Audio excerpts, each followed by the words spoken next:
Okay, so why do Americans love their guns? Well, I'm going to tell you why, because it's built into the nation. You look back to before the Revolutionary War started. What happened?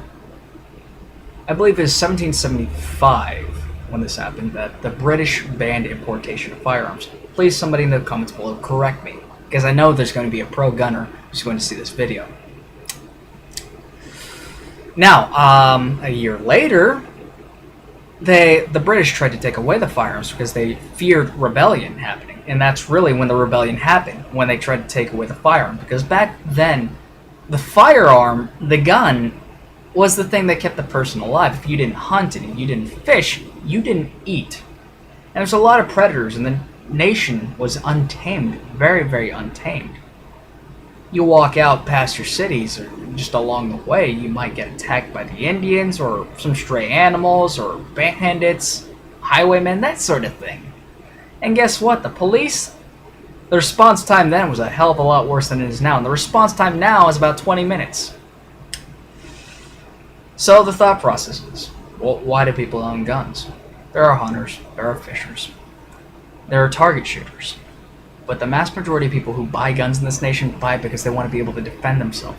There's that lag time between the police getting there.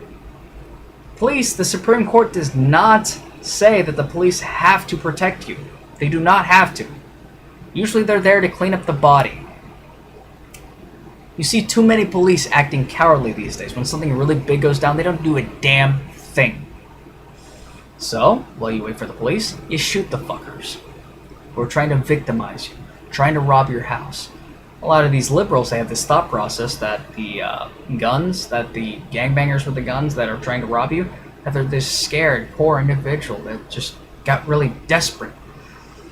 When the reality is that that does make up a small population of these robbers.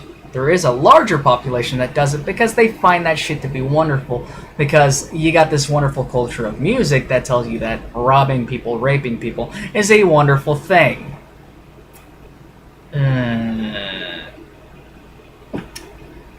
You know what I'm talking about. You do.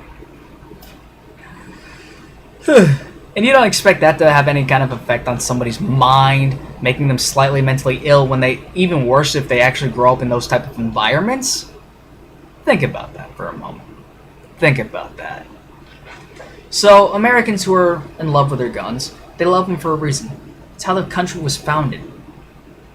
The ability to own a firearm so that you can defend yourself first and foremost without relying on the government to do so. Secondly, to defend yourself. I pretty much went through two just there. And third, because this is considered to be the right that protects all rights. Second Amendment, if you get rid of the First Amendment, well, you can't get rid of the First Amendment because the Second Amendment's there to back it up. I mean, if people wanted to limit your freedom of speech, and they actually have. I mean, saying the word nigger is considered to be racist and a hate crime. Oh, I just offended some people. Somebody disliked my video just now. But that's really a violation of freedom of speech. Now, if this continues, the idea is that if you are told by the government that you cannot speak your mind and how you really feel about things, you shoot the fucking person who is saying these things. You put the fear into the politicians that if you do not serve the people correctly, you're going to fucking die. A lot of people like to think that the Civil War was over slavery. No. It was actually about the North infringing upon the South's rights. Slavery wasn't a large part of that because it was actually ending in the South before then. I believe that there'd be a lot less racists in the South had it not been for the Civil War. Agree, disagree, whatever. But Americans love their guns because they want to take the responsibility of protecting themselves into their own hands. And you look at other countries, the lag time for the police is terrible. And a lot of these countries with strict gun control, if you defend yourself, you go to jail if you use a gun. Farmers can have shotguns in the UK, and there's a farmer who actually shot somebody who was trying to rob him, well, two people. He killed one of them, the other one, he's seriously wounded. And now that person he wounded is suing him. And he's in prison. Americans don't like that happening to us.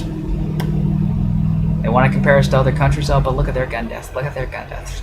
Well, you also forget that countries like France, the UK, Germany, the cultures are entirely different. As well as, I'm pretty sure all those countries right there can fit in Texas.